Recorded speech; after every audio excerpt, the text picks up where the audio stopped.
Y bien, vamos a tener 3 momentos, cada uno intentaremos hacerlo breve, con aportes para ustedes, con contenido de esta asignatura. Entonces, en la primera parte yo voy a hacer una introducción general al paradigma de la estructura. Si ustedes se leyeron la descripción de esta semana de campus virtual, ya tienen ahí más o menos lo que voy a decir yo en este momento.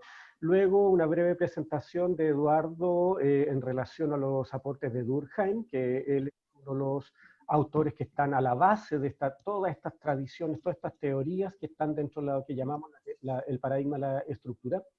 Y al final, Guillermo debiera integrarse para él aportarnos con algunas nociones justamente en estos conceptos de funciones, de estructuras, en las cuales, bueno, la antropología ha sido justamente una de las disciplinas que más directamente ha aportado a cómo entender estos conceptos, y que son conceptos que van a estar a la base, que van a atravesar todos estos debates de estas teorías.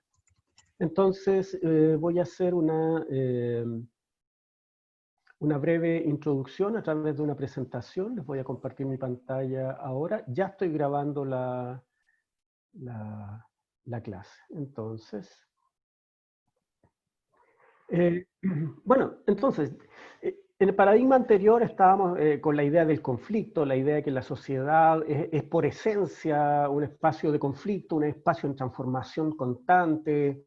No podemos esperar que las características de la sociedad se mantengan, de hecho lo más natural es que vayan modificándose. Y por otro lado, la mayoría de las perspectivas teóricas que vimos no solo entienden que el cambio se da, sino que además promueven que se dé el cambio. Y aparecen ya el paradigma anterior la idea de estructura con Marx, la infraestructura, la superestructura, de cómo la sociedad se estructura a partir de justamente esta infraestructura que es la economía. Acá vamos el tema de estructura va a ser sumamente importante también, pero ya va a tener otro significado, otra acepción, la idea de estructura. Y en esta,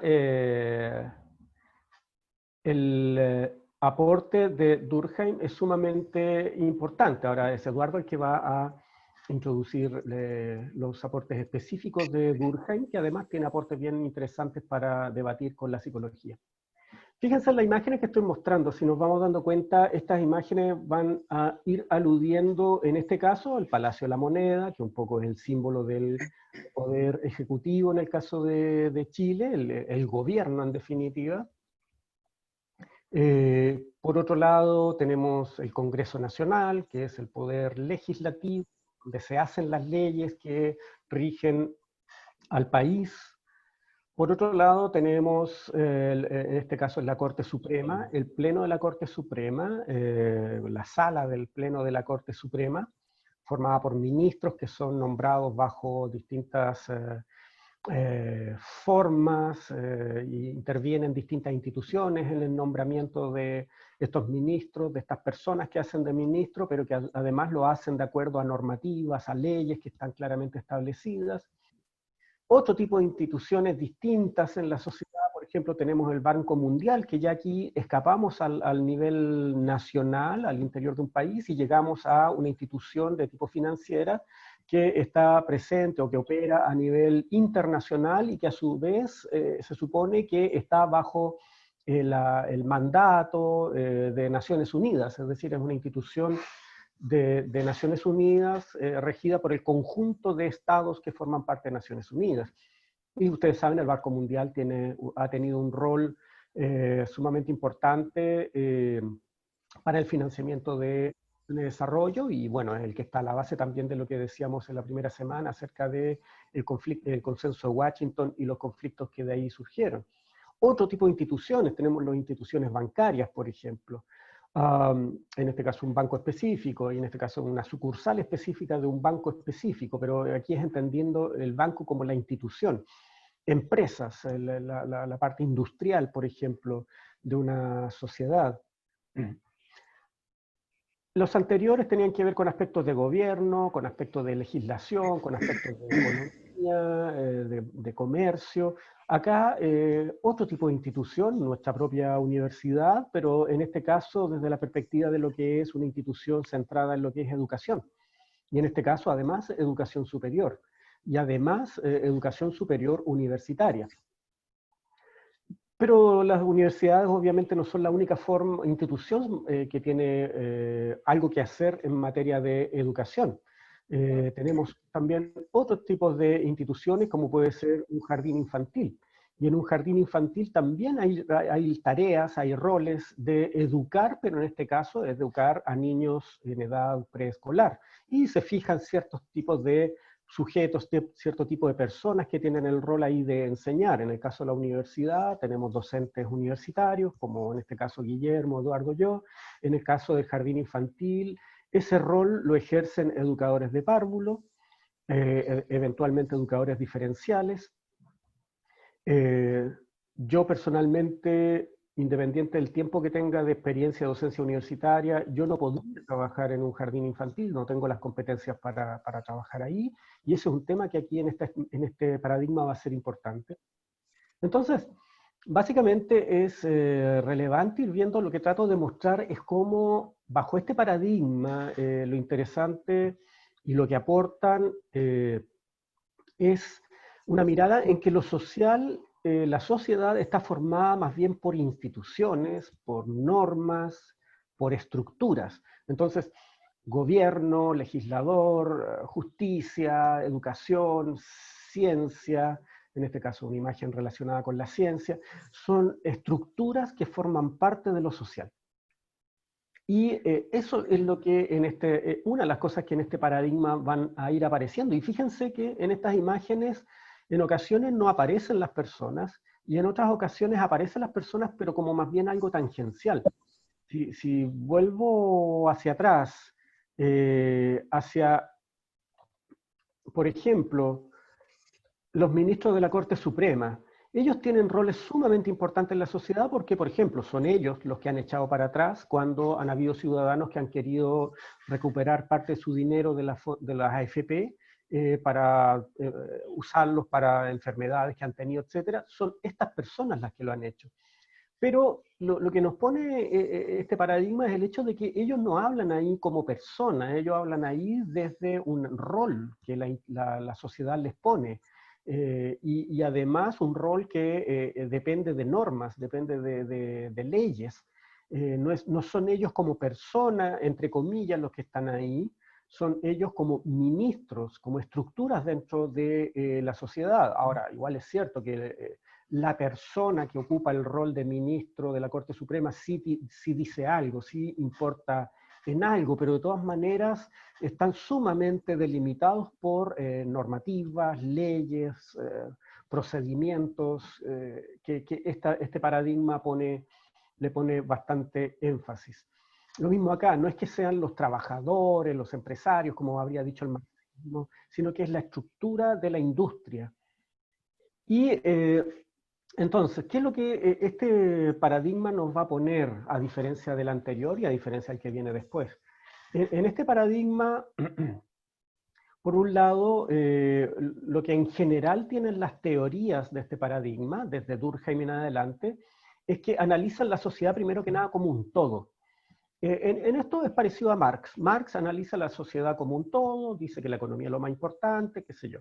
En cambio, perspectivas como Foucault, Foucault no analiza la sociedad como un todo, él analiza aspectos específicos de la sociedad, otras teorías también. En cambio, acá la mayoría de estas teorías de la estructura son teorías que tratan de mirar la sociedad como un todo. Y inicialmente, en las primeras décadas de existencia de esta perspectiva, y algo de esa idea todavía está presente en las teorías actuales, lo hacían asumiendo una mirada donde la sociedad era vista como una especie de cuerpo biológico, digamos, como lo que se llama una perspectiva organicista. Es decir, si el cuerpo humano está formado por órganos, aparatos, sistemas, la sociedad por su parte también tiene órganos, aparatos, sistemas en la medida que tiene estructuras, y esas estructuras son el gobierno, la empresa, la economía, la ciencia, la educación, etc. Y si cada uno de estos órganos, sistemas, aparatos cumplen determinadas funciones para que el cuerpo humano siga vivo, bueno, en el caso de la sociedad lo mismo. El gobierno se necesita, cumple funciones que permiten que la sociedad exista como un todo, la educación por su parte también. De alguna manera, si sacamos la ciencia dentro del conjunto de la sociedad no va a poder funcionar. Si sacamos la educación, tampoco va a poder funcionar, o lo va a hacer con dificultades, con disfuncionalidad, etc. Esa es una mirada específica que es muy propia de este paradigma.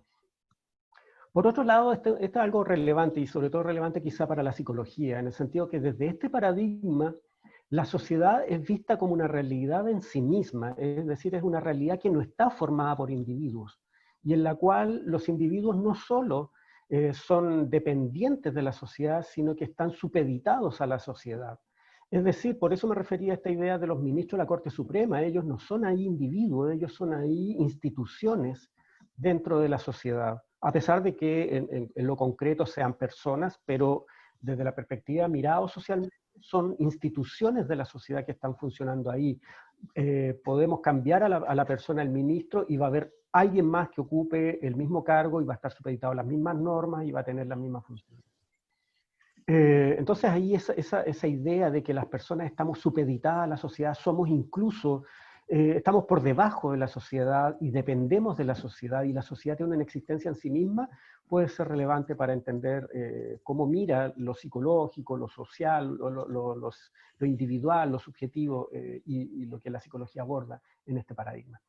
Por otro lado, muchas, no todas, pero muchas de las teorías de esta perspectiva miran la sociedad como esta gran entidad, esta gran realidad formada por estructuras y funciones. Y muchas incluso de sus teorías son llamadas teorías funcionalistas, porque uno de los grandes desafíos de estas teorías es entender, a ver, cuáles son las estructuras que dan forma a la sociedad, cuáles son las estructuras necesarias, cuáles son las que no son necesarias, cuáles son las funciones esenciales que tiene la sociedad para poder subsistir, cuáles son aquellas funciones que no son esenciales, etc. Con esto también quiero decir que en este paradigma sí se concibe el conflicto, pero se concibe de una manera distinta al paradigma anterior. El conflicto en este es más bien cuando hay estructuras que no cumplen bien sus funciones, o hay funciones que no están bien reguladas al interior de la sociedad, y eso puede hacer que la sociedad no funcione bien. Pero de todas maneras, la perspectiva acá es más bien entender la sociedad como algo, un todo que funciona en equilibrio, y por lo tanto lo negativo es aquello que le saque de su equilibrio, aquello que le saque de su manera de funcionar normal, por decir así. Es decir, aquello que en el paradigma del conflicto es intrínseco a la sociedad como el cambio permanente, en este paradigma al revés, los cambios son vistos como algo más bien negativo. Por lo tanto, son teorías que en general se orientan a preservar la sociedad como un todo. Se podrán cambiar estructuras, se podrán mejorar las funciones de ciertas estructuras, pero la sociedad tiene que funcionar como un todo. Y por otro lado, enfatizan la idea, con Durkheim, a partir de Durkheim sobre todo, de que un sello de la modernidad, este es uno de los aportes de este paradigma a entender la modernidad, incluso la actual, o con mayor razón la actual, es que una de las grandes características de la modernidad es el gran aumento de la complejidad y gran especialización que están teniendo las estructuras al interior de o subsistemas, como dicen las teorías sistémicas, al interior de la sociedad. Es decir, si comparamos las sociedades modernas con las sociedades medievales, resulta que las sociedades modernas son mucho más complejas. El gobierno, por ejemplo, a grandes rasgos está dividido, lo que antes funcionaba bajo la figura del soberano, hoy en día son tres poderes distintos: el poder ejecutivo, el legislativo y el judicial, que antes era una solo, digamos. Y asimismo, otras funciones sociales están presentes en una serie de instituciones sumamente especializadas cada uno. Y ese es un gran sello que está teniendo la modernidad, un aumento cada vez mayor de complejidad, de distintas estructuras, cada cual más especializada para funciones muy específicas, y que solo la hacen ciertas estructuras y no otras. Y por último, bueno, los individuos acá estamos determinados por estas estructuras sociales, es decir, de alguna manera, aquello que forma parte de lo psicológico, quizá con excepción de la personalidad, pero lo que son nuestros valores sociales, nuestras preferencias, nuestras creencias, etcétera, en el fondo, en esta perspectiva, son determinadas socialmente. Y tenemos bastante poco peso que hacer, tenemos un rol bastante limitado en lo social, porque lo social funciona por sí mismo, no con los individuos.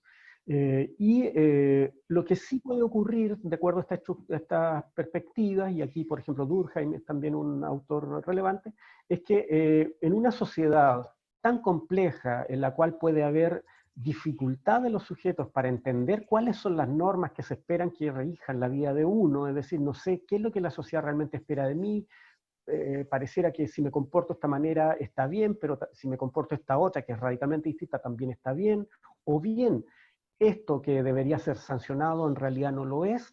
Todo eso nos genera lo que Durkheim llamó anomia, que es un concepto relativamente parecido al de alienación de Marx, pero en este caso es anomia, es decir, la gran complejidad de las sociedades actuales generan una cierta confusión en las personas de cuáles son los comportamientos esperados, cuáles son los comportamientos normales, deseables, y eso genera malestar y eso genera problemas sociales. Y eso es algo que es una disfunción dentro de la sociedad. Bien, quedo hasta aquí. Esto de alguna manera ya estaba en el campus virtual. Y dejo con Eduardo, que va a presentarles las ideas iniciales que son de Durkheim. Y después viene Guillermo, y una vez que hayamos terminado podemos pasar a cualquier duda, cualquier pregunta. Listo. Ya, bueno, voy a continuar con la idea de Gonzalo, que es más de lo mismo en realidad, porque en el fondo este paradigma, como él decía, explica justamente cómo la estabilidad de la sociedad, ¿ya? Y tomándonos un poco, bueno, de Durkheim, que es quien vamos a ver ahora, la sociedad en sí misma viene evolucionando continuamente, pero en el caso de nuestra sociedad moderna, digamos, ¿no?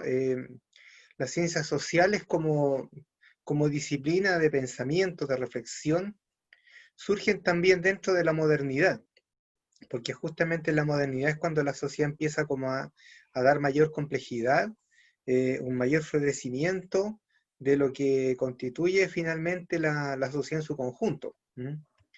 Y Durkheim, ¿ya? Es un sociólogo francés que nace en 1858, y él en su albores, él plantea, digamos, la necesidad de justamente separar en este proceso, digamos, ¿no? de desarrollo de ciencias, ¿no es cierto?, la ciencia social, de desarrollar la ciencia de la filosofía. ¿Para qué? Para que la ciencia pueda constatar el conocimiento, pueda hacerlo evidente, y por ende pueda también acceder, digamos, ¿no? a una mayor profundidad de lo que pasa en la convivencia humana, ¿ya? Entonces él adoptó el método científico, y dentro de eso él solo contemplaba observar los hechos comprobables y medibles a través de las estadísticas. Y este es un dato no menor, porque las estadísticas, digamos, hasta ese entonces estaban dentro del marco de las ciencias como más clásicas, digamos, como la física, ¿ya? Y por ende importar, ¿no es cierto?, ¿no? Esa metodología de las ciencias sociales fue un tremendo avance en ese entonces, para darle justamente este carácter de ciencia a esta nueva disciplina que estaba surgiendo. Entonces, él, dentro de esta modalidad, propone estudiar los hechos sociales, ¿ya? Los hechos sociales como cosas, o sea, como objetos de estudio. Desechar ideas preconcebidas, utilizando los conceptos y los criterios de la ciencia. El sociólogo, dice él, debe aislarse de sus ideas político-religiosas, y a la vez debe alejarse de las sensaciones de carácter subjetivo. La matemática de alguna manera permite eso, porque la matemática con su exactitud permite objetivar información. Y los hechos sociales, al ser cuantificados, entonces va a llevar, digamos, a que la conducta pueda ser, por ejemplo, observada a través de encuestas, ¿ya? Cuando nosotros hoy en día, ¿no es cierto?, ¿no? Vemos casi todos los meses encuestas de inclinación política de la gente, ¿no es cierto?, una aprobación del gobierno, cómo están los políticos, etcétera. Esas encuestas están basadas justamente en estos criterios que planteó, digamos, Durkheim en ese tiempo, digamos, que el positivismo, ¿ya? Que, bueno, ustedes lo van a ver después con mayor profundidad cuando tomen los cursos de metodología, pero aquí como dándole un poco el significado a esta temática, entonces nos encontramos con que todas esas metodologías hoy en día son presentes, ¿no? Cuando se hacen las elecciones, ya tempranamente cuando hay una cantidad suficiente de mesas escrutadas, ya se tiene la tendencia de quién va a ganar. Justamente porque eso es conducta social, o sea, cuando la gente vota, es una conducta social porque se inclina por un candidato, por una tendencia política, ideológica, etc. Entonces, eso es lo que él así va a estudiar en los hechos sociales. A ver. Bueno, ¿cuál es la teoría? Él dice que la sociología entonces va a ser la ciencia de las instituciones, ¿ya? Y su meta es descubrir los hechos sociales. Como institución aquí nos encontramos, como mostraba en esas fotografías de Gonzalo, ¿no es cierto?, la iglesia, la educación, la economía, ¿qué más? En realidad casi todo lo que estamos viviendo a diario nosotros, ¿no? Algo que para un ciudadano común y corriente pasa a ser tan natural como levantarse en la mañana y hacer un trámite en un banco, por ejemplo, y luego, no sé, pues pasar a su trabajo, digamos, ¿no? Todos esos son sistemas, son instituciones que están operando cotidianamente en nuestras vidas, ¿ya? Y constituyen hechos sociales, ¿ya? ¿Mm? Los hechos sociales, entonces, va a decir Durkheim, son modos de actuar, pensar y sentir externos al individuo y que poseen un poder de coerción en virtud del cual se imponen a él. Esto es bien importante porque cuando hablamos de actuar, pensar y sentir, significa que uno lo vive como algo propio, ¿no? O sea, si uno dice yo estoy estudiando una carrera o yo estoy tomando un curso, yo hago todos los procedimientos, las prácticas habituales del estudio, pienso en el curso, siento que ese curso me importa, etcétera, y es algo que viene de afuera, porque los cursos, la educación, no es algo que sea algo con lo que uno nace. Sin embargo, al nacer todos nos encontramos en un contexto social en el cual vamos internalizando todos estos hechos sociales o estructuras sociales para poder ir formando parte de esta sociedad. Y en ese sentido son coercitivos, no es que sean así como una obligación, como una cosa así como tan a la fuerza, pero en el fondo son inevitables, digamos. El niño, por ejemplo, una familia creyente, a la guagua la bautiza, ¿no es cierto? Y le dice, bueno, aquí en adelante tú estás en la iglesia porque estás bautizado, y después al niño lo llevan a la iglesia, a la primera comunión. Todos esos son hechos sociales en el que el niño va diciendo, ah, sí, Dios existe, hay que rezar el Padre Nuestro, nosotros vamos a un colegio católico, etc. Entonces, forma parte de su pensar y sentir y actuar el pertenecer a una iglesia. Lo mismo pasa con la educación, ¿ya? El niño entra a la escuela, ¿qué sabe el niño en lo que es la escuela? Bueno, le dicen, vas a ir a la escuela, vas a aprender cosas. Y pronto el niño empieza a aprender vocales, números, historia, ciencias, y por lo tanto está actuando, pensando y sintiendo dentro de lo que es la educación. Ya lo que es externo a él pasa a ser propio. Y ese es justamente el efecto que tiene la sociedad en todos nosotros, ¿no? Que lo internalizamos, digamos, y que por lo tanto es algo que se impone en nosotros y pasa a ser parte de nosotros. ¿Mm? Aquí tenemos algunos ejemplos, ¿verdad? Aquí de la justicia, la familia, la religión, la educación. ¿Mm?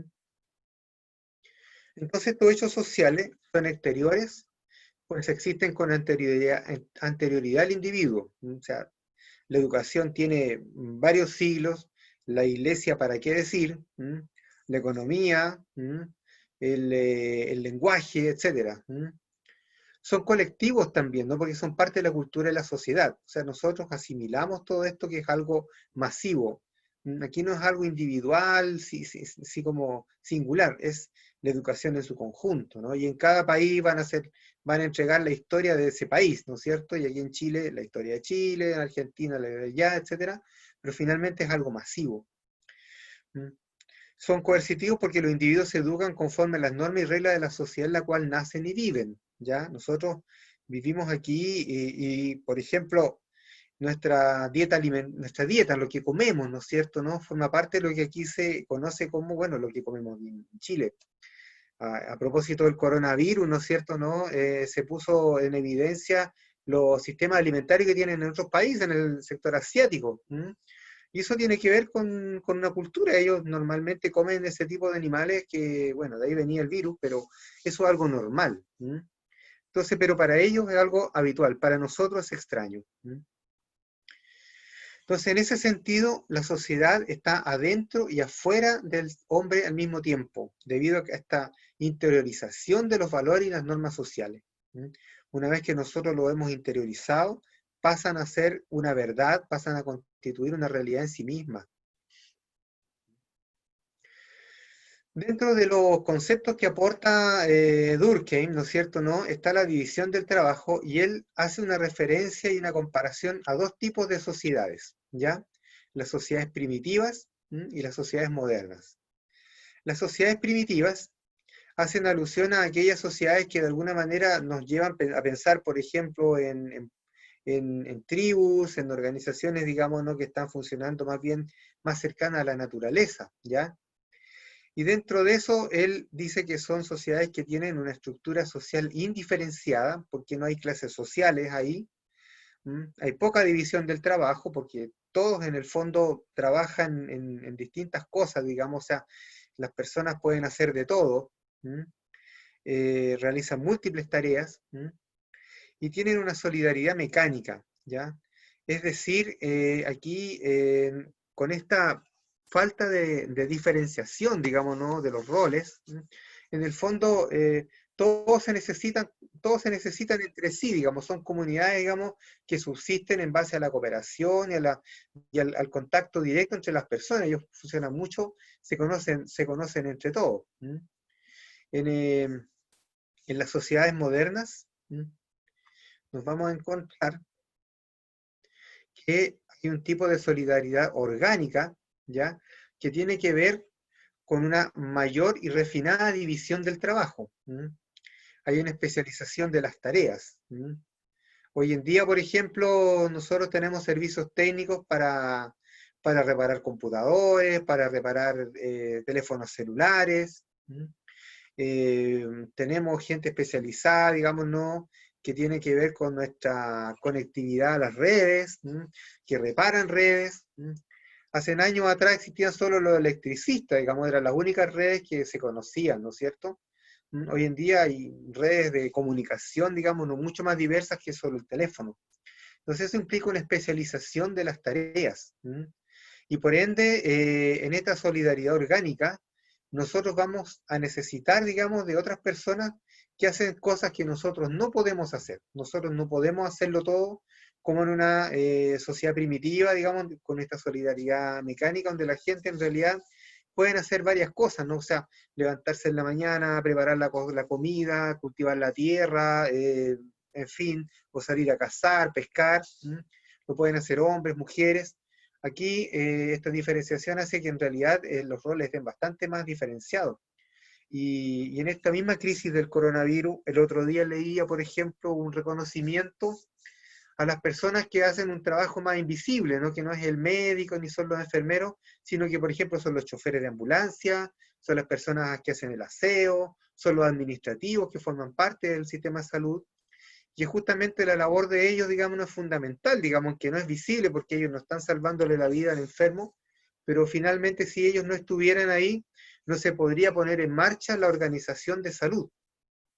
Entonces eso nos muestra la complejidad, digamos, ¿no?, de las sociedades modernas y cómo nos necesitamos unos a otros en ese sentido.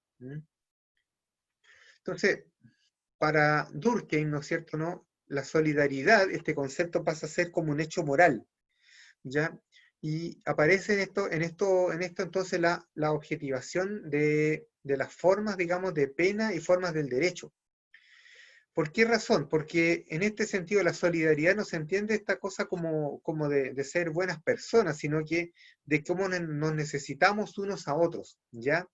Y frente a eso también la vulneración, la falta, digamos, el no cumplimiento de esa solidaridad, de alguna manera tiene penas, ¿no es cierto?, ¿no?, que van a ser diferentes según los tipos de sociedades. En las sociedades primitivas aparece la pena represiva, ¿ya?, que tiene una fuerte conciencia colectiva, donde la ofensa es contra toda la sociedad, en su conjunto. Entonces las personas, al cometer una falta, digamos, ¿no?, que esa falta en realidad ofende a toda la comunidad, va a tener penas, por ejemplo, la expulsión de la comunidad, ya no va a poder vivir ahí, o la pena de muerte, cosas así bastante fuertes, bastante drásticas. En cambio, en las sociedades modernas aparece la pena restitutiva, que no implica una ofensa contra la sociedad en su conjunto, sino una ofensa entre partes, ¿ya? Y en las sociedades modernas existen formas de derecho penal, civil, laboral, y por lo tanto también leyes, están incluso tipificados los delitos y sus penas. O sea, no es lo mismo cometer un crimen con alevosía, ¿no es cierto?, ¿no?, que haber atropellado accidentalmente a alguien, digamos, ¿no? O sea, las características de una muerte y otra hacen que las penas sean diferenciadas, digamos, no sean diferidas. Entonces, en ese sentido, esta solidaridad tiene que ser por necesidad, con las pasiones reemplazadas por los intereses, ¿ya? Aquí no es una pasión total, digamos, de uno quisiera que la gente se muera por cualquier cosa que hace, ¿no? Aquí incluso, bueno, hay países donde no hay pena de muerte inclusive, ¿no? Y hay países en que sí las hay. Lo que refleja también cómo la sociedad también es diversa entre unas sociedades y otras, entre unas culturas y otras. La conciencia colectiva es otro concepto importante de Durkheim. Hace alusión a que en el fondo, dentro de una sociedad, ¿no es cierto?, ¿no?, existe una conciencia de que es mayor a las personas o a la suma de las personas, ¿ya? Por eso es algo compartido entre las personas. Eso se le llama una conciencia colectiva, ¿ya? Y tiene mucha intensidad en las sociedades primitivas, por las mismas razones que ya veíamos, porque en realidad todos se conocen, todos son una unidad en sí misma. Entonces, por ejemplo, los valores religiosos, generalmente en una sociedad primitiva, una sola religión, ¿ya? En nuestras sociedades modernas aquí tenemos muchas formas de religiones, ¿no? No solamente, no sé, por católicos, protestantes, ¿no? Hay muchas otras más, o dentro de incluso de una misma iglesia protestante, hay muchas iglesias, y eso refleja, digamos, la diversidad, ¿ya? Entonces acá la conciencia colectiva es más fuerte en las sociedades primitivas. Hay una noción de pertenecer a una comunidad, ¿no? Tener cosas en común, ¿ya? En las sociedades modernas la conciencia colectiva es más débil y tiene generalmente como ¿cómo podríamos decir?, a anclarse en determinados sistemas más pequeños de creencia. O sea, por ejemplo, un partido político, ¿no?, una ideología política. Las conciencias locales, así como decir, somos de un barrio determinado, ¿no? Las ciudades antiguas que tienen barrios con ya varios años, ¿no es cierto? La gente tiene conciencia de pertenecer a ese sector, por ejemplo. La conciencia también puede ser la misma conciencia de pertenecer a la Universidad de la Frontera, ¿no? O sea, una universidad que ya tiene más de 30 años de trayectoria, tiene círculo de titulados, eso va generando una conciencia de pertenencia también, ¿no?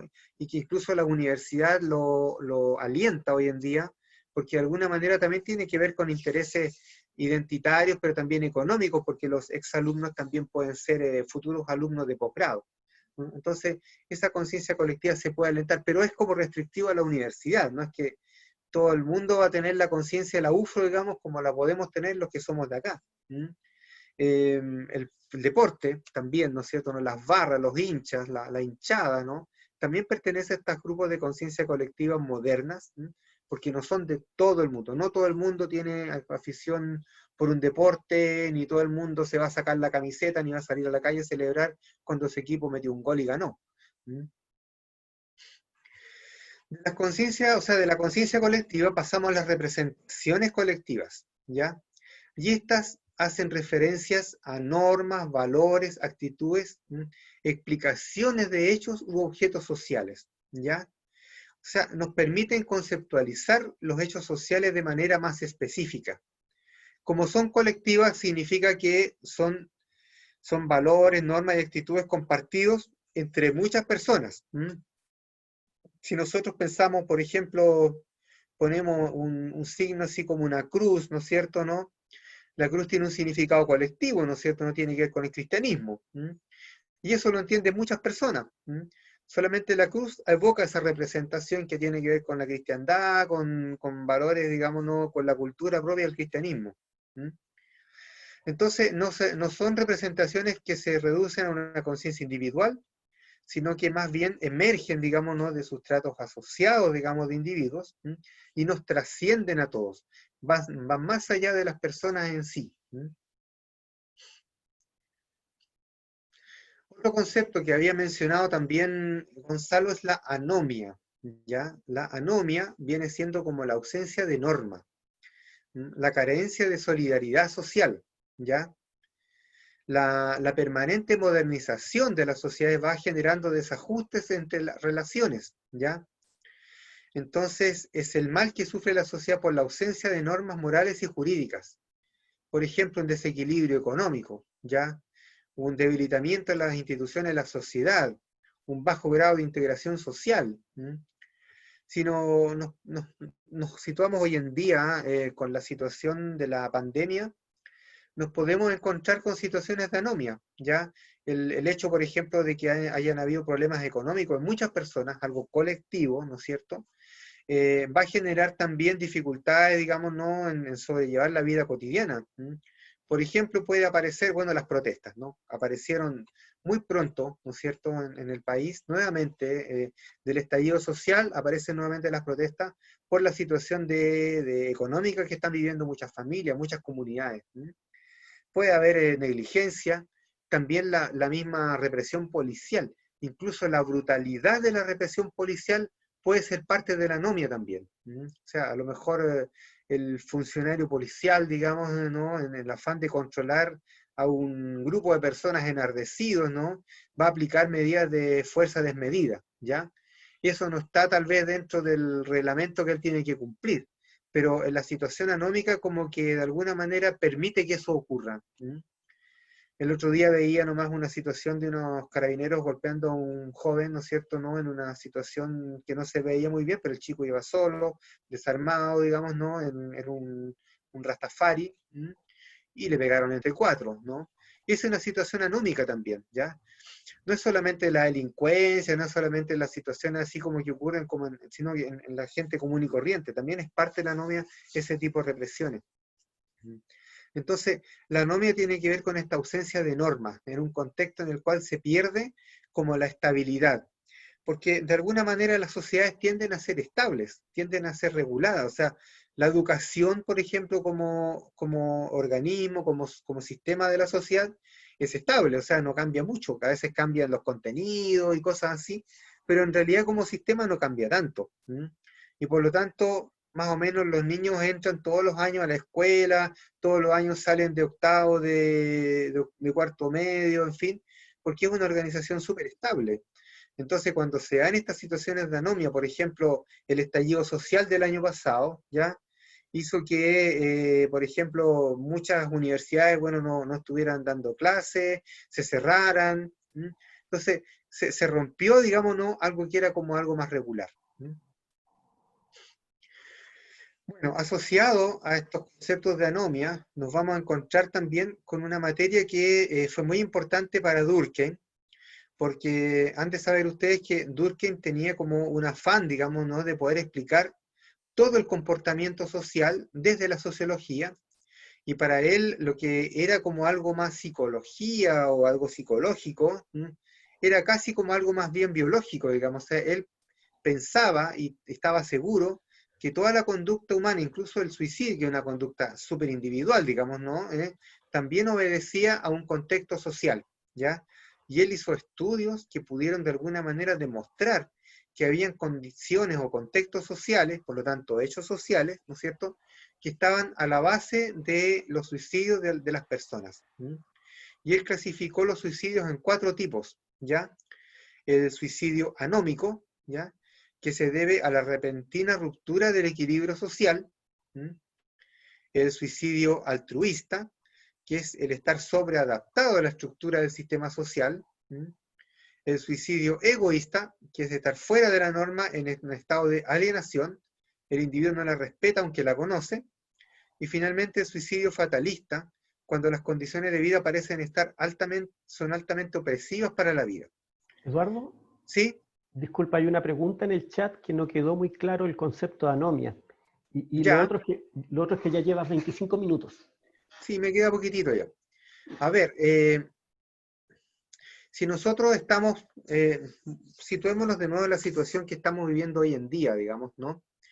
El hecho de que hayan personas que han tenido que, por ejemplo, permanecer largo tiempo en su casa, ¿ya? Que habitualmente trabajaban como todo el mundo, salían de la casa, iban a trabajar, ha generado, por ejemplo, una situación, digamos, ¿no?, de tensión en muchos hogares, producto, digamos, de que es una permanencia obligada, ¿ya?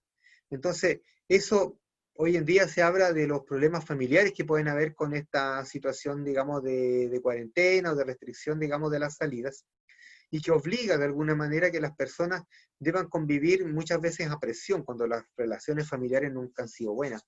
Entonces, se rompe la norma y por lo tanto aparecen conductas, digámonos, que no estaban dentro de lo esperable, ¿ya? En la anomia aparecen situaciones que no eran habituales. En una situación, por ejemplo, de crisis económica grande, aparece la delincuencia como una forma de sobrevivencia, pero claramente la gente dice, bueno, tendré que hacer algo para poder sobrevivir.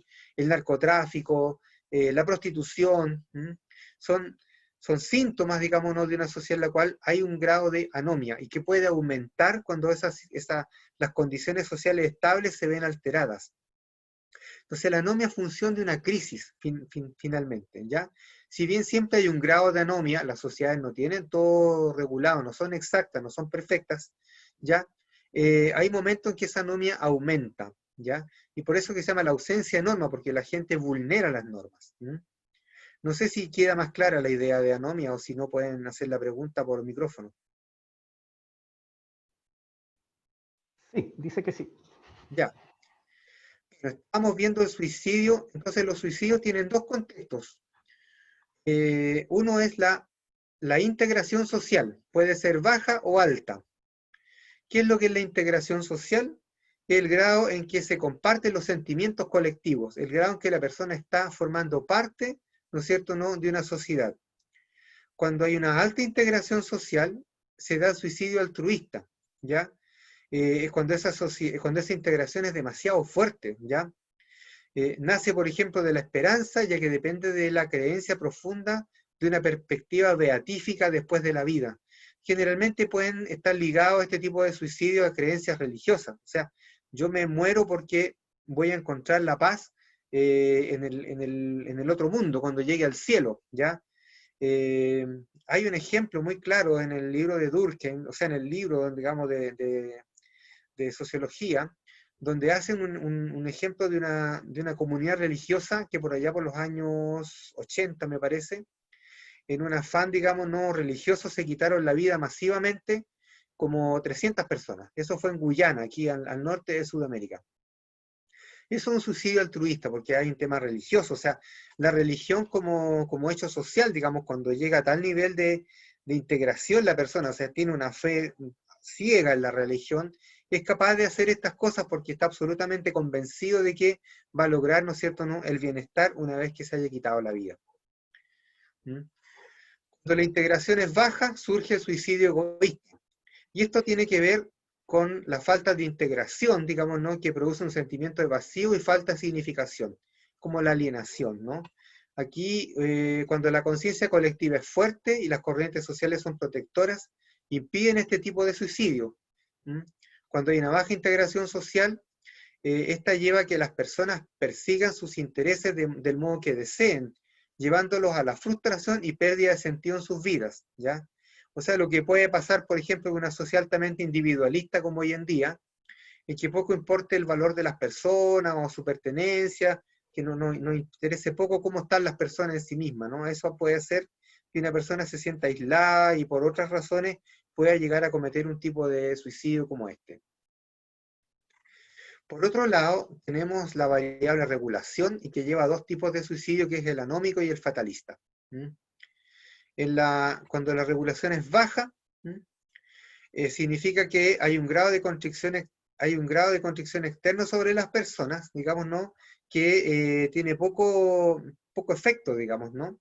Entonces su probabilidad aumenta cuando dejan de influir en el individuo las fuerzas reguladoras, cuando las normas pierden valor, ¿ya? Entonces, en ese sentido, el suicidio puede ser cuando hay una interrupción positiva o negativa, ¿ya? Generalmente en una situación, por ejemplo, de crisis económica, de una devastación, de una guerra, de mucha gente enferma, ¿ya? Entonces, eso puede hacer que el valor, por ejemplo, mantener el orden social, el acatar las normas, el pertenecer a una institución, se pierda y con eso también se lleguen las personas a quitar la vida, ¿ya? Eso tiene que ver con que estas situaciones, digamos, ya las viejas normas, digamos, no tienen el valor que tenían, ¿ya? Y están otras normas nuevas por desarrollarse. Un poco lo que está pasando hoy en día, cuando ya de tanto aislamiento social, digamos, ¿no? Muchas personas han estado en una situación de crisis en sus casas porque se sienten solas, no pueden ver a sus familiares, no pueden salir, o salen muy poco, tienen mucho miedo además de enfermar. Entonces comienza a haber una desesperación. Y frente a eso no hay una norma que diga, bueno, ¿cómo funcionamos hoy en día? Y que yo crea que eso es válido y natural y que puede ser así. ¿Mm? Finalmente, en el suicidio fatalista se da una alta regulación. Quiere decir aquí que hay una normativa, ¿no es cierto?, ¿no?, muy opresiva, ¿ya? Y una normativa tan opresiva va a facilitar, digamos, ¿no?, que las personas tengan ideas de suicidio frente a la desesperación, o sea, cuando no se puede hacer otra cosa, ¿ya? Son las personas que van a ver que su futuro está implacablemente determinado y cuyas pasiones están violentamente comprimidas por una disciplina opresiva, o sea, no queda otra. Por ejemplo, una persona puede sentir que ante una situación determinada va a ser detenida o va a ser reprimida, va a ser sancionada por la sociedad y ante todo el infierno que se le viene por delante, prefiere quitarse la vida. Eso sería como, en resumidas cuentas, esta presentación de Durkheim, que va a estar subida al campus virtual, y también la lectura complementaria, digamos, ¿no?, del libro de Richard, digamos, ¿no?, nos da como una comprensión más detallada de la mirada de Durkheim también sobre la sociedad. Muchas gracias. Bien, sigamos con Guillermo. Recuerden que las ideas que señala Eduardo en el fondo son las bases del conjunto de teorías que se derivan posteriormente a partir de algunos de estos conceptos o de la mirada completa de Durkheim. Entonces, Guillermo, lo dejamos una breve presentación con otras ideas que han surgido también posteriormente y un poco también los aportes de diversas teorías de origen antropológico. Buenas tardes. ¿Se está observando la diapositiva? Sí. Sí. Bueno, buenas tardes. Vamos a recoger un poco parte de lo que ya han planteado muy bien Gonzalo, lo que acaba de plantear Eduardo, ya, pero lo vamos a ver, digamos, desde la perspectiva de la antropología. En el caso concreto, vamos a ver exactamente lo que postula hacia grandes trazos lo que es llamado el pensamiento funcionalista dentro de la antropología, que básicamente está representado por dos autores así muy importantes. Uno es Radcliffe Brown, ¿no?, y el otro es Malinowski, ¿no? Pero para poder entender los planteamientos funcionalistas de Malinowski sobre todo y en menor medida los de Radcliffe Brown, es necesario como entender por qué ellos plantean lo que plantean y fundamentalmente entender de qué, contra quiénes están discutiendo rápidamente. Bueno, ellos van a, digamos, surgir, el pensamiento va a surgir fundamentalmente. Hay un chico que quiere entrar, Felipe Gatica. Ok, Ya lo ingresé. ya. Ellos van a estar discutiendo fundamentalmente con dos grandes teorías que en ese momento, o dos grandes visiones que en ese momento predominaban dentro del ámbito de las ciencias sociales y más particularmente en el ámbito de la antropología, de la naciente ciencia de la antropología, ¿no? Por un lado, van a estar discutiendo con todo lo que es el evolucionismo, ¿no? Y por el otro van a estar discutiendo también con otra corriente que se llamó el difusionismo, o que se dio a conocer como difusionismo. Bueno, ahí tienen en la lámina un poco los antecedentes hacia grandes trazos, ¿no?, de las ideas evolucionistas y sobre todo quiénes son los antropólogos como más representativos, ¿no? Tenemos a gente como Herbert Spencer, Edward Taylor, James Fraser, Lewis Henry Morgan, etc. Bien, ¿cuáles son las ideas claves que plantean los evolucionistas? Bueno, respecto a la especie humana, por un lado, van a sostener los evolucionistas de su momento que la especie humana comparte una unidad psíquica. ¿Qué quiere decir eso? De que todos de alguna manera compartimos una misma forma de pensar, una misma estructura de pensamiento, ¿no? Entonces, ¿cuál va a ser la diferencia que hay entre una sociedad y otra? Van a decir ellos, bueno, fundamentalmente las diferencias entre sociedades se obedecen al diverso grado de evolución experimentada por unas y otras, ¿no? Segundo, van a decir que no hay relación entre el surgimiento de las culturas entre sí. Todas han surgido de alguna manera de forma independiente. Es decir, ellos no conciben de que haya alguna relación entre las culturas. Todas han surgido, digamos, de forma independiente, ¿no? Y tercero, todas siguen la misma trayectoria, ¿no? ¿Por qué? Por esa unidad psíquica. Por tanto, lo que encontramos es una especie de mirada, digamos, en estadios de desarrollo. Es decir, todas van a seguir un mismo, digámoslo así, patrón, todas forman parte de un mismo proceso de desarrollo unilineal, ¿no? Que en el caso, por ejemplo, de algunos de los autores más influyentes, van a decir, bueno, todas las culturas van transitando desde, o van evolucionando desde lo que sería el salvajismo, pasando por la barbarie, hasta llegar a la civilización, ¿no? Bien, tercera característica, digamos como importante, es que en ellos el progreso equivale al cambio social y al desarrollo, ¿no? Es decir, si cada una de las culturas, digamos, va progresando, lo que significa es que va cambiando de un estadio a otro, ¿no? Y se va desarrollando. El cambio social, entonces, lo entienden ellos como continuas modificaciones en el plano social, y el progreso, esa idea del camino o el proceso para alcanzar ese cambio, ¿no? Entonces, esa va a ser una característica también bastante clave dentro de los postulados evolucionistas.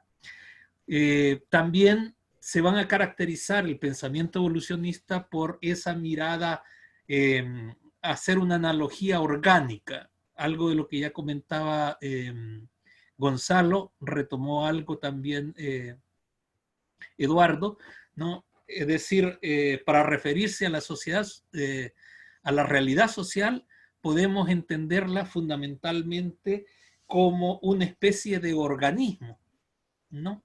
Como un megaorganismo, ¿no? Es como un cuerpo humano. Entonces, la cultura sería como lo supraorgánico, ¿no? Es decir, como lo macro, ¿no? Sería como ese conjunto de ideas y hechos que trascienden sobre todo los intereses personales. Eso sería más o menos la cultura. Y a grandes trazos, esta va a ser una de las corrientes que va a estar, digamos, contra las que van a estar discutiendo los funcionalistas. La segunda es esta, la teoría, digamos, difusionista, ya vamos a entender por qué se le llama así. Y bueno, esta teoría fundamentalmente va a surgir entre 1900 y 1930, ¿no?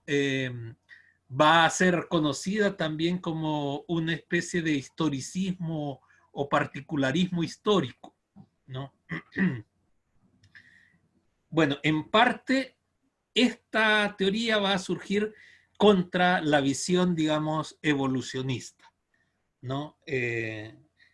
Contra esa tendencia evolucionista en la antropología, van a proponer una respuesta histórica a la semejanza existente entre las culturas particulares. Es decir, ellos van a decir, no es posible responder históricamente a la semejanza entre las culturas particulares. Hay una relación, por tanto, entre ellas, ¿no? Entonces van a defender la idea de que tal semejanza obedece al fenómeno de la difusión. Ahorita vamos a entrar en eso rápidamente. Ahí tienen algunos de los representantes, a Fritz Greffner, ¿no? Alemán, Elliot Smith, australiano, perdón, Franz Boas, que fundamentalmente hizo su vida en Estados Unidos, aunque era de origen alemán. Bien, hay algunas de las ideas fundamentales del difusionismo, ¿no? Por un lado, la presencia de, ellos van a decir, miren, si hay instituciones, ideas, artefactos, costumbres e ideas que sean similares entre los pueblos, que son distantes y que no tienen relación entre sí, ¿no? Eso lo que está indicando fundamentalmente que todos esos artefactos, todas esas ideas, todas esas instituciones son antiguas, son muy antiguas. ¿Por qué? Porque han tenido tiempo para poder difundirse. De ahí que se llamen difusionistas, ¿ya? Es decir, si yo encuentro las mismas ideas, las mismas artefactos, las mismas formas de organizarse aquí y en otro pueblo, qué sé yo, de Australia, ya, que son distintos y distantes, yo lo que puedo colegir es que, ¿no? Esos artefactos, esas culturas, todos esos elementos son viejos. Tan viejos que aparecieron aquí y están extendidos también en Australia. ¿Ya? Entonces, ese es un elemento clave, ¿no? Segundo, van a sostener que la focalización de artefactos, esto es a la inversa, ¿no? La focalización de artefactos, costumbres o instituciones en una determinada zona geográfica muy limitada, es decir, encuentra unas características muy particulares en una zona muy pequeña, ¿ya? Sugiere que todos esos artefactos, todas esas costumbres son de reciente invención. ¿Por qué? Porque no han tenido tiempo para difundirse, ¿ya? Entonces, bueno, vean ustedes un poco hacia dónde va apuntando esto. Unos dicen, no, todo es, digamos, origen de la evolución. Estos dicen, no, mire, todo más bien procede de la difusión, ¿no? Bien, a diferencia de los evolucionistas, van a sostener que el cambio histórico no tiene una dirección determinada. Los evolucionistas dicen, dado que todos compartimos el mismo psiquismo, vamos a seguir un desarrollo lineal, ¿verdad? Un desarrollo lineal donde atrás están las sociedades menos desarrolladas y van a seguir los mismos procesos que han seguido las sociedades desarrolladas, porque todas comparten esa característica. Estos van a decir, no, mire, esa visión lineal de la historia no es así, ni del cambio histórico, ¿no? Ni es evidente eso, ni tampoco está claro, van a decir ellos, de que esos cambios históricos se produzcan de manera gradual o que se produzcan por etapas determinadas. Entonces, rompen con esa idea, ¿no? Van a negar también la idea evolucionista de que la invención o creaciones culturales de los diferentes grupos humanos se produzca de forma independiente o paralela, ¿no? Ellos van a decir, por el contrario, las ideas, costumbres, artefactos, todas esas cuestiones, ¿no?, que se producen culturalmente se crean en un grupo determinado, ¿no? Y con el tiempo, a través de la migración, a través del comercio, a través de la proximidad, van pasando de un grupo a otro, ¿no? Y por tanto, lo último que me gustaría que visualizáramos es que la difusión y no la creación es el gran vehículo del cambio social, ¿no? Entonces, bueno, frente a estas ideas, precisamente va a surgir la respuesta del funcionalismo y del estructural funcionalismo. Bien, ¿qué es eso del funcionalismo? Estamos hasta aquí, no hay preguntas. Más o menos solo para ponerles, miren, estas son como las dos grandes tendencias. Hay un comentario aquí de un alumno de Robert que dice que, pero desde que apareció la globalización, no se requiere mucho tiempo para difundir características de diversas culturas. Eso dice él. Exactamente. Bueno, allí ya ustedes tienen, digamos, nosotros tenemos en mente un proceso que es el proceso de globalización, ¿ya? En las sociedades modernas. Estos están viendo precisamente qué es lo que sucede con las sociedades, llamémoslo así, no desarrolladas, con las sociedades no occidentales, cómo es que estas tienen características similares en distintos lugares. Es decir, tratan de explicar cómo es que se fueron surgiendo y cómo se fueron desarrollando, ¿no? Y por qué hay similitudes y por qué hay diferencias. Entonces, claro, nosotros desde una perspectiva más contemporánea tenemos claro que, digamos, en la medida en que los seres humanos fuimos inventando una serie de artefactos, podemos, digamos, construimos canoas, construimos medios de transporte, etcétera, etcétera, el avión, ya ahora nosotros nos podemos explicar el por qué hay unas ideas en tal lado que también aparecen en otros lados, y sobre todo desde el aparecimiento de los medios de comunicación, ¿no? Pero en aquel tiempo uno se imagina cómo puede ser que un grupo de aquí, de Chile, tenga las mismas características de un grupo de Australia, por ejemplo, si es que no podían navegar a grandes distancias. Entonces, eso es lo que están tratando de entender. Entonces, no sé si se entiende. Por eso resulta, digamos, como curiosas las explicaciones que dan. Los evolucionistas dicen, no, mire, es el proceso natural que sigue toda sociedad y por tanto, las sociedades menos desarrolladas en el fondo van a seguir o tienen que seguir el mismo proceso que las otras. Y esto les dicen, no, no es así, los difusionistas, ¿no? No es así, lo que podemos ver, digamos, es más bien que las culturas como que se han ido contagiando. La lámina que no les quise presentar porque, digamos, nos llevaría mucho tiempo, pero la van a tener ahí, precisamente hace referencia a cómo ellos plantean de que se van dando diferencias al interior de culturas, por ejemplo, y cómo al interior de las culturas van quedando una especie de isla de protección, ¿no? Ya ustedes lo podrán ver ahí, yo creo que con lo que hemos dicho se puede entender esa lámina. Bien, me interesa entonces que entremos a lo que es el funcionalismo, ¿no? Y como ya había adelantado, bueno, dos de sus principales representantes es Alfred Reginald Radcliffe Brown, ¿no? Y Bronislaw Malinowski, ¿no? Bien, hay que decir en el caso de Malinowski, ¿no? Que precisamente él va a arrancar y va a hacer todo su pensamiento, es considerado, los dos son considerados como los padres de la antropología moderna, ¿no? Van a arrancar uno distanciándose de las visiones evolucionistas y de las visiones difusionistas, ¿no? Dos van a arrancar bebiendo, en el caso de Malinowski, recogiendo un poco de la herencia de Durkheim, ¿no? A pesar de que Durkheim, digamos, desarrolla todo su pensamiento para explicar la sociedad moderna y sus cambios, ¿no?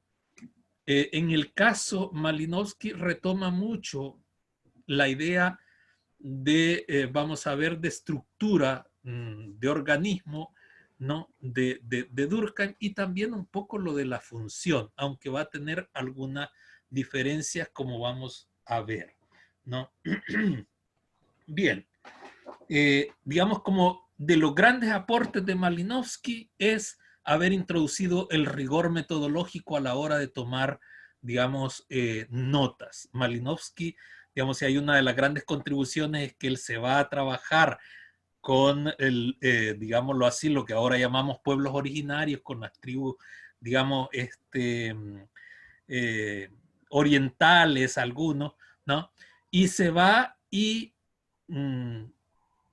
hace trabajo de campo, eso que ahora es tan común, de ir, ahí pueden ver ustedes algunas fotos, por eso les he puesto, de ir a vivir con el otro, de ir a vivir con, digamos, los que no son occidentales y tratar de conversar con ellos y desde ellos entender un poco sus propias culturas. Entonces, él va haciendo un trabajo etnográfico con un trabajo, con, digamos, tomando apuntes, conversando con la gente, participando en el día a día, y a partir de eso, digamos, él va conformando todo un cuerpo de investigación que le permite ir haciendo un trabajo, digamos, de explicación y de comprensión en el fondo de esas sociedades. Bien, ¿cuáles son las diferencias, digamos, que vamos a encontrar en el pensamiento a diferencia del particularismo histórico? Malinowski dice, yo no voy a tratar de entender la historia de las sociedades, de estas culturas. No voy a tratar de entender eso. Yo voy a partir de estas culturas tal como están ahora y tratar de explicar cómo es que funcionan, cómo es que operan, cómo están estructuradas, ¿no? Si las visiones digamos, todo el particularismo histórico se remite a la historia para explicar las diferencias y semejanzas, él dice, no, ¿verdad? Yo voy a partir de ver cuáles son las condiciones en que está esta cultura y a partir de ahí tratar de ver cuáles son las similitudes y diferencias respecto de otras, ¿no? Especialmente en el ámbito de la cultura, ya vamos a ver. Su interés fundamental va a ser examinar cuáles son las interrelaciones y los componentes de una sociedad. Ojo con esto. Es decir, si yo quiero entender una cultura, una sociedad, tengo que verlo todo de manera interrelacionada. Un poco lo que nos decía Eduardo, nos decía Gonzalo, ¿no? Esa relación, digamos, ver la cultura, ver la sociedad como un todo que guarda interrelaciones. No podemos aislar un elemento para explicarlo, ¿no? Tenemos que explicarlo en ese conjunto de relaciones con nosotros, ¿no? Bien, y de alguna forma, de ahí resulta, como les digo en la lámina, que se acuse al funcionalismo de estudiar, digamos, culturas particulares de pueblos aislados y que abandonan un poco la investigación del cambio histórico, ¿no? En el fondo, ya vamos a ver algunas de las críticas que se le va a hacer de los mismos herederos de la tradición funcionalista. Bien, principales ideas del funcionalismo, ¿no? Ellos van a decir que tanto la sociedad como la cultura son un todo coherente. Es decir, la visión nuevamente de un todo que guarda relación entre sí y que hay coherencia, ¿no? Entre ellos. Todos sus componentes están íntimamente relacionados. Por tanto, no se puede estudiar y entender la parte de forma aislada, sino que hay que tomar en consideración el resto con el que está interrelacionado, ¿no? Segundo, todos los componentes de una sociedad o cultura, nos va a decir en este caso Malinowski, existen porque cumplen una función determinada. Y este es un elemento clave. Este es un elemento clave, ¿no? Si algo existe es porque surgió en respuesta a una necesidad. Y vamos a ver ahorita, aunque sea así de manera rápida, que esa necesidad es incluso necesidad orgánica. ¿Ya? Es decir, ¿por qué, digamos, se mantiene hasta el día de hoy el matrimonio, dirían algunos? La respuesta de Malinowski sería porque responde a alguna necesidad. ¿Ya? Porque hay ideas obsoletas que están presentes, porque cumplen alguna función dentro de la sociedad. Y al decir eso, lo que está diciendo es que responden a una necesidad. Y más hondamente va a decir, todas las necesidades tienen un sustento, tienen un fundamento orgánico. Y ahí que tengan esa visión, esa lectura, digamos, organicista, ¿no? Bien, entonces existe una estrecha relación, en síntesis, entre función y necesidades humanas. Aquí introduce otro concepto. Las instituciones de las que hablaba muy bien Gonzalo y que después retomó también Eduardo, ¿no? Las instituciones que nosotros conocemos, en el caso de las culturas, digamos, de las sociedades con las que trabajaba Malinowski, también habrían instituciones, la religión y todo eso, ahorita lo vamos a ver, ¿no? Nacen como respuestas culturales que satisfacen unas necesidades. ¿Qué es lo que sucede? Nosotros tenemos hambre, ya, bueno, busco cómo comer, pero no solamente busco cómo comer, sino que hago artefactos para ir y cortar, qué sé yo, un coco y poderlo pelar, ¿verdad? Y tomarme un coco. Pongo un poco el ejemplo caribeño, ¿no? Vamos y pelamos un coco y nos lo tomamos. Yo ahí construí un artefacto, ¿ya? Pero también de alguna manera instituí que para satisfacer una necesidad hay que producir, ¿ya? Producir ciertos artefactos, ciertos bienes, etcétera. Entonces, las instituciones no es que nacen de la nada. Las instituciones tienen una y cumplen una función dentro de la sociedad. Y esa función es satisfacer una necesidad humana, ¿ya? En la siguiente lámina, rápidamente, para que vean y entendamos esto, ¿no? Él va a decir, por ejemplo, hay necesidades básicas y aquí estos serían los imperativos culturales o las demandas culturales. Por ejemplo, hay necesidades metabólicas. El organismo humano demanda alimentación, ¿ya? Entonces, esa demanda del metabolismo, que es una necesidad humana, se transforma en ¿qué? En un imperativo cultural, en una institución. Tiene que haber alguna institución que alimente, que brinde alimento, ¿no? Hay necesidad sexual en el ser humano, hay necesidades sexuales, ¿ya? Y frente a eso surge una respuesta, digámoslo así, una función para satisfacer esa necesidad, que es el parentesco, ¿ya? Entonces aquí él dice, bueno, el parentesco, ¿qué finalidad tiene? Bueno, responder a una necesidad de origen fundamentalmente orgánico, en este caso sexual.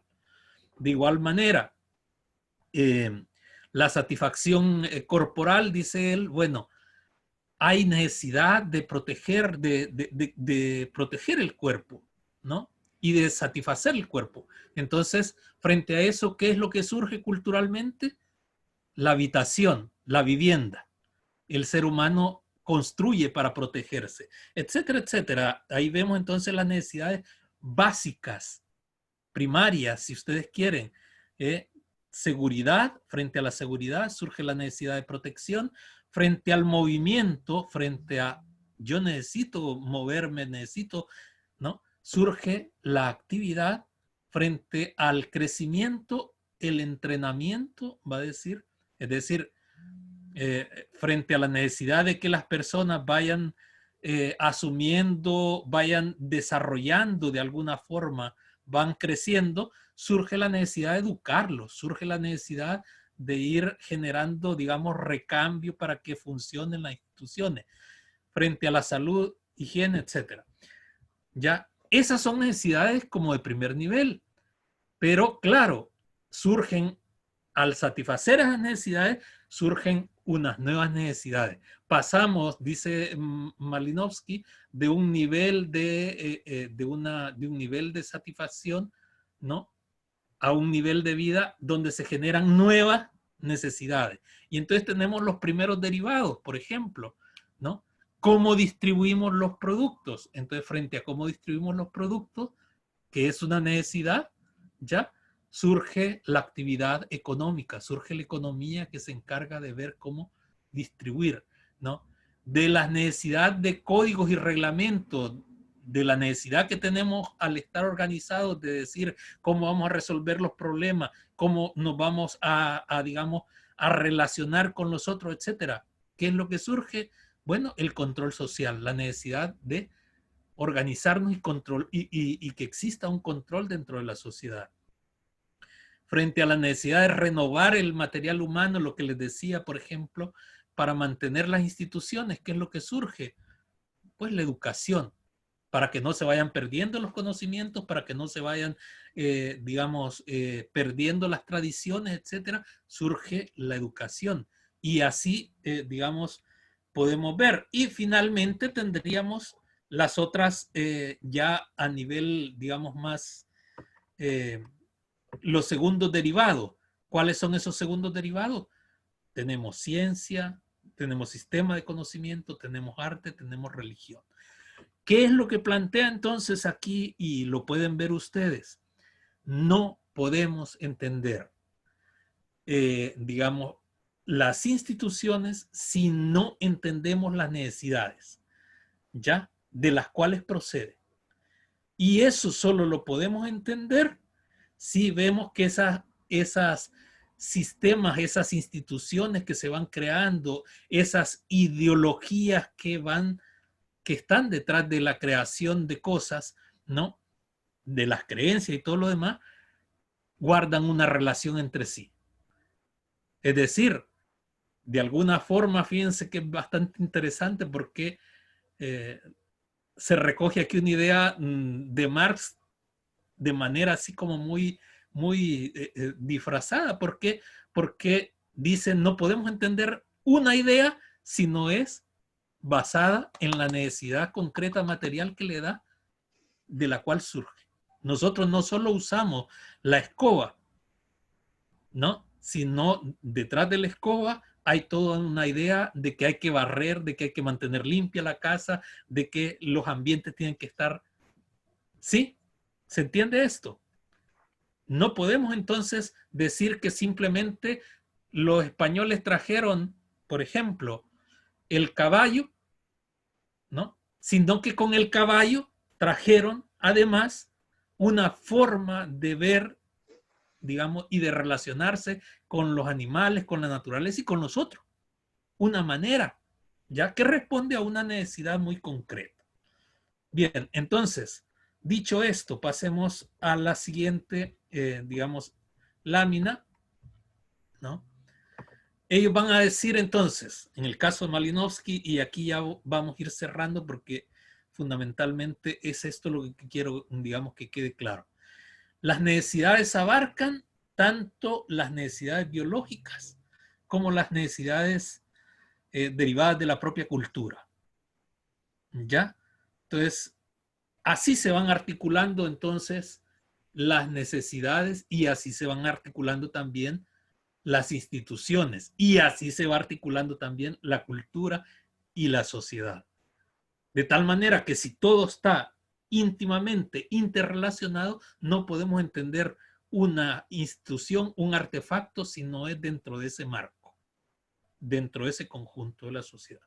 Entonces tiene una definición que nos ofrece el mismo Malinowski de lo que es la cultura, ¿no? Es una unidad orgánica, vean ahí, o un todo, conexo y vivo. O sea, no es algo estático, es dinámico, es vivo, que tiene 3 dimensiones: organización social, equipo material y creencia. ¿Ya? Eso es precisamente la cultura, ¿no? Bien, aquí introducimos brevemente una diferencia, digamos, respecto a Malinowski por parte de Radcliffe Brown, que él fundamentalmente va a decir en lo relativo a la función, en lugar de hablar de función, él va a decir, no, mire, es preferible utilizar el término condiciones de existencia, ¿no? Entonces, en esos términos, él va a decir, bueno, mire, la función puede definirse como la contribución que una actividad parcial hace a la actividad total de la que forma parte. Por tanto, la función de un uso social, por ejemplo, determinado, es la contribución que hace a la vida social como funcionamiento del sistema total. ¿Ya? Es decir, es el aporte específico, si lo queremos ver desde otra perspectiva, que hace para que las cosas, el todo funcione. ¿Ya? Ok. La unidad, el funcionalismo va a defender también el principio de la unidad funcional, es decir, va a decir que en virtud de la función que las distintas instituciones o componentes de la totalidad o cultura juegan, ¿no? El conjunto de dichas funciones tiene por finalidad que el equilibrio, la reproducción. En esto es bastante deudor de Malinowski, de Malinowski es bastante deudor de Durkheim. Si ustedes se dan cuenta, ¿no? ¿Qué es lo fundamental de las funciones? Pues que el todo funcione de manera orgánica, ¿no?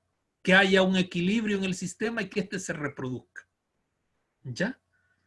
Entonces, de igual forma, insisto en esto, en la analogía organicista, cultura y sociedad deben ser abordadas como si fueran un organismo individual. Bien, ¿estamos claros hasta acá? Más o menos la idea. Si queremos entender una sociedad, por, digamos, muy atrasado, muy moderna que sea, tenemos que sujetarnos a esa visión donde la función es importante para el todo. ¿Ya? Bien, algunas de las críticas al funcionalismo solo las voy a dejar nombradas. Por un lado, esa tendencia, digamos, a ver la sociedad como un todo armónico, ¿no? En el que cada una de las partes está dispuesta en función del todo, ¿no? Y permite que se reproduzca. Algunos ven, digamos, sospechan que detrás de esas ideas, en realidad, tratan de disfrazar o pasar por alto el conflicto y el cambio social, ¿no? Si el todo se autorregula y se mantiene y todo lo demás, entonces, ¿dónde queda o qué papel tiene el conflicto, el cambio social? Pues no lo entienden. Todo es funcional, ¿ya? Al funcionamiento de la sociedad. En el caso de Radcliffe Brown, que solamente hicimos una mención de pasada, se le cuestiona esa tendencia a homologar la sociedad con el organismo vivo y de caer en un organicismo extremo, es decir, de enfatizar de que tanto cultura como sociedad hay que verlos como un organismo individual y un organismo vivo. Y finalmente, pecado de origen, ¿no? Ellos dijeron de origen, nosotros no queremos hacer un rastreo histórico de dónde vienen o por qué la sociedad, o remontarnos a la historia para explicar por qué las culturas tienen similitudes o diferencias. Entonces les dicen ya, mire, ese marcado a historicismo, ese no tomar en cuenta la historia, ¿no? Le lleva fundamentalmente a quedar preso de una especie de presentismo, ¿no? Como que simplemente existiera lo que está actualmente y no importara el pasado, de dónde viene, cómo se dieron, etcétera. ¿Ya? Entonces, bueno, ahí pueden leer un poco más todo el cuestionamiento que hace uno de los discípulos más aventajados del, del funcionalismo, ¿no? Evan Pritchard, que está enfocado fundamentalmente a decirle a sus maestros, mira, yo comulgo con las ideas de ustedes, pero no les perdono el hecho de que hayan caído en esa visión ahistoricista, ¿no? Bien, cerramos así un poco, yo creo que nos pasamos excesivamente de tiempo, pero bueno, traté de ser lo más sintético. Preguntas, Bien, dudas. sí, eso, cualquier pregunta que puedan hacer, acuérdense que igual en los foros todavía podemos responder cualquier pregunta, así que para no extendernos mucho más acá. Sí, un poco nomás dice Javiera que no nos extendimos. Sí, estamos bien pasados en el tiempo, así que disculpen. Así que por eso, ¿alguna pregunta rápida? Yo lo que quiero como nomás brevemente decir es que no sé si le ven entonces el sentido que tiene la pregunta del foro, que es ya una situación mucho más concreta que tiene que ver con la situación actual de la pandemia, de cómo se están los gobiernos con el desafío en la necesidad de generar cuarentena, restricción de desplazamiento de la gente, restricción de contacto entre la gente, teniendo que definir entonces cuáles serían las actividades más esenciales que deben mantenerse durante la pandemia, las que no pueden parar, las que hacen que la gente tenga que seguir yendo a sus lugares de trabajo, y cuáles serían menos esenciales, porque si se dan cuenta, de alguna manera, en la respuesta que demos ya va implícita nuestra noción de estructuras sociales, de funciones sociales, que es una de las tantas cosas que aporta este paradigma. ¿Nos podría dar un ejemplo de actividad esencial? Nos pregunta Florencia. O sea, bueno, ustedes ya en los foros he visto que algunos compañeros de ustedes ya han empezado a aportar, y yo creo que ahí han puesto algunas actividades que podríamos consensuar que podrían ser esenciales. Desde cosas tan sencillas como que se deben mantener actividades que impliquen la producción de alimentos, porque ¿qué pasaría en la sociedad? Y un poco ahí Guillermo lo señaló desde la perspectiva Malinowski. ¿Qué pasa si no hubiera producción de alimentos? ¿Dónde quedaría nuestra sociedad? Bueno, y ahí empezaría todas las disquisiciones de que, bueno, biológicamente no podríamos mantener nuestras vidas, necesitamos alimentarnos, necesitamos esos nutrientes que nos permitan seguir vivos, y si en la sociedad no hay nada que asegure esa disponibilidad del alimento, por lo tanto es producción de alimentos, pero también transporte de alimentos y comercialización de alimentos, la sociedad no podría subsistir en una dimensión tan básica como sus aspectos de vida, su aspecto biológico. Solo por poner un ejemplo, hay otros que han hablado de las fuerzas de orden, otros han hablado de elementos del gobierno, otros hablan en el foro, han mencionado, por ejemplo, la necesidad de que se recolecte la basura, etc. Las respuestas hasta el momento podían ser bien desde el sentido común, no habíamos tenido clases todavía, solo una breve descripción en el campus virtual, pero ahora ya tenemos mucho más elementos para ir respondiendo esa pregunta. Y si se dan cuenta, la respuesta que vayan dando a la base, aunque no lo diga, está conteniendo alguna manera de abordar lo que Guillermo, por ejemplo, señaló en función de estas diferencias entre las perspectivas funcionalistas de Malinowski por un lado, Radcliffe Brown por otro, si lo entendemos como algo asociado a las necesidades del individuo, si lo entendemos como funciones, estructuras asociadas a las necesidades de la sociedad como un todo, etc. ¿Qué más preguntas? Estoy tratando de mirar profe, ¿habrán más notas aparte de los foros y la prueba? Bueno, sí, pues en el programa asignatura sale en todo el sistema de evaluación que vamos a tener. La última semana vamos a tener un trabajo grupal. ¿Cuándo es la prueba? Ya, eso ya la tuvimos. ¿Cuándo sabremos nuestras notas? Estamos en proceso ¿cómo se llama? De corregir sus pruebas individuales.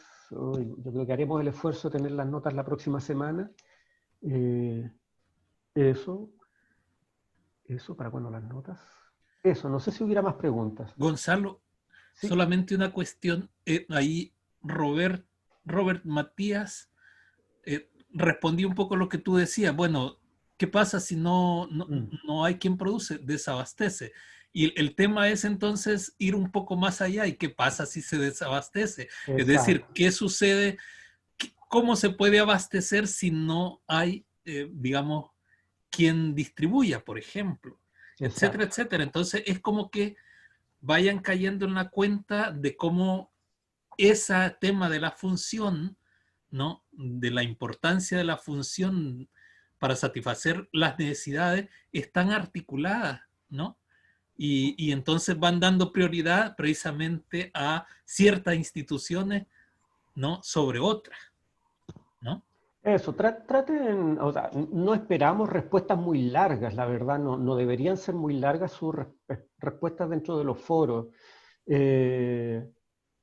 Pero tampoco deben ser respuestas a la ligera. De a poco vayan viendo cómo ir pensando con más calma, hilando más fino en sus respectivas respuestas. Insisto, solo por dar un ejemplo, si dicen que de una actividad esencial tiene que ver con la alimentación, vayan viendo de que una cosa es la producción de alimentos, otra es el transporte de esos alimentos, otra es la comercialización, otra puede ser otro tipo hay distintos tipos de alimentos, etc. Entonces, si hablan de gobierno, bueno, significa que todo el aparato gubernamental debiera estar funcionando exactamente igual que antes, o son solo ciertas actividades gubernamentales.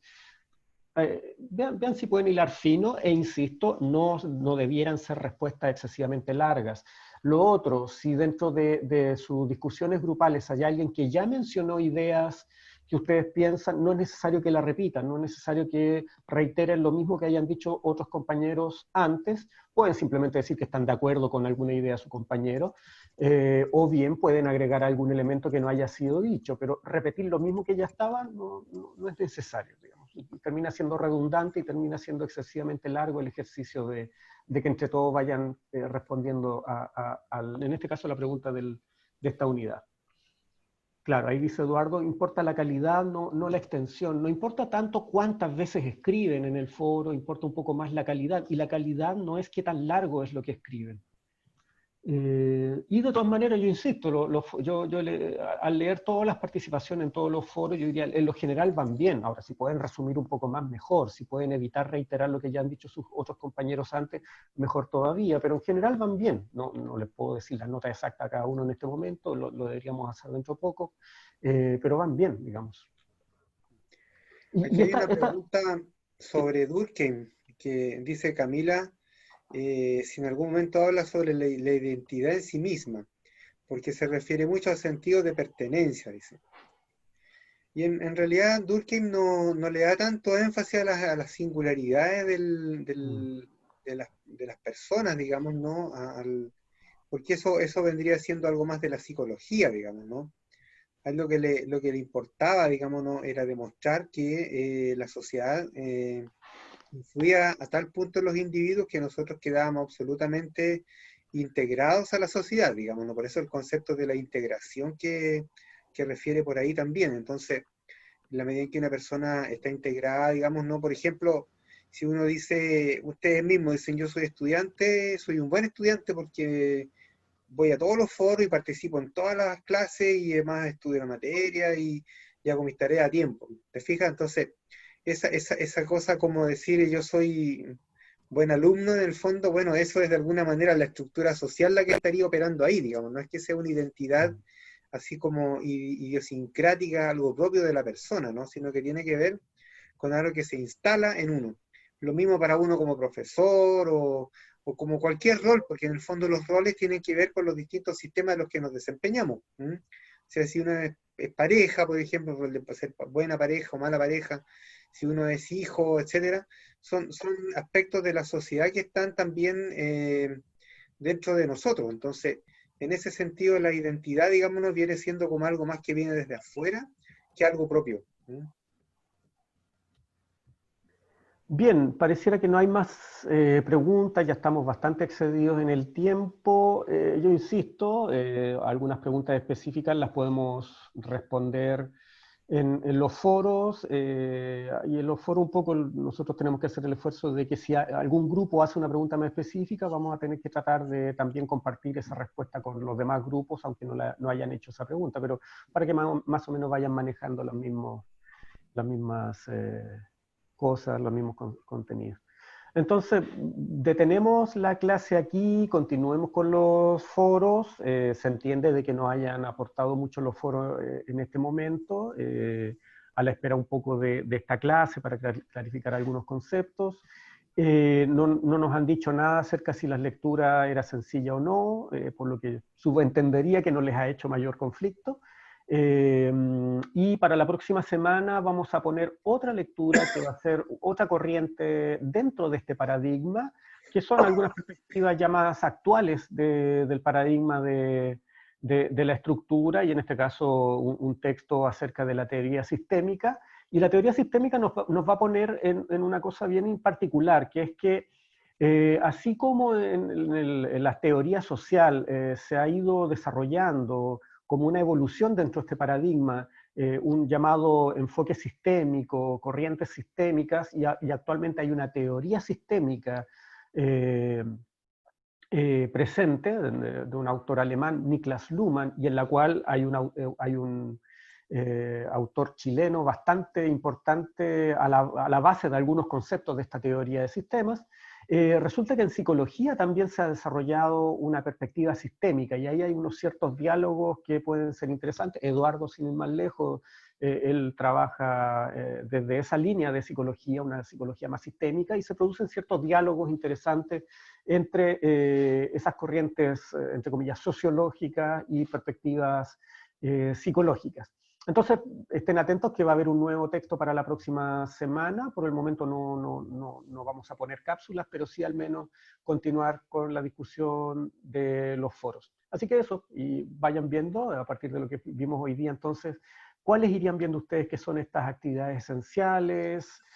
Y un poco reflexionar por qué son esenciales y qué pasa con las otras, qué pasa con las otras actividades que existen en la sociedad, por qué son menos esenciales. Y eso ya nos va a ir aportando, yo creo, reflexiones interesantes para efectos de las ideas de este paradigma. Por mi parte no tengo nada más que decir. Bien. ¿Estamos? Bueno, Bien. chiquillos, que estén bien. Bien. Nos vemos Sí. la próxima. Quienes alcancen pueden poner rapidito en una palabra cómo quedan con esta clase y se van retirando. Y se van retirando.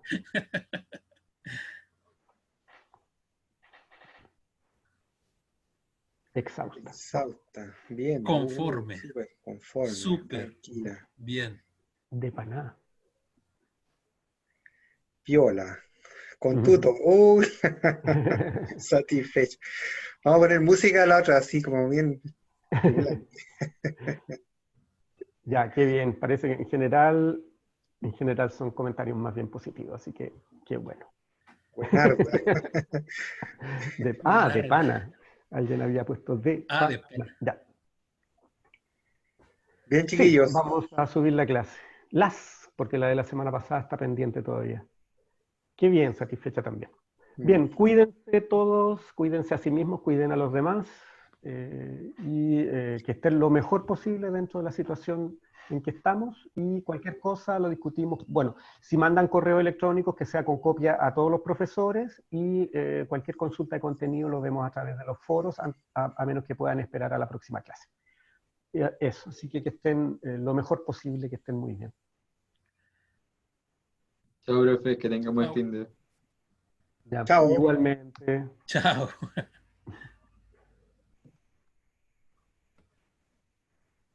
Cierro. Igual. Porque una vez que yo cierre, se acaba todo. Digo. Por mientras voy a parar la grabación.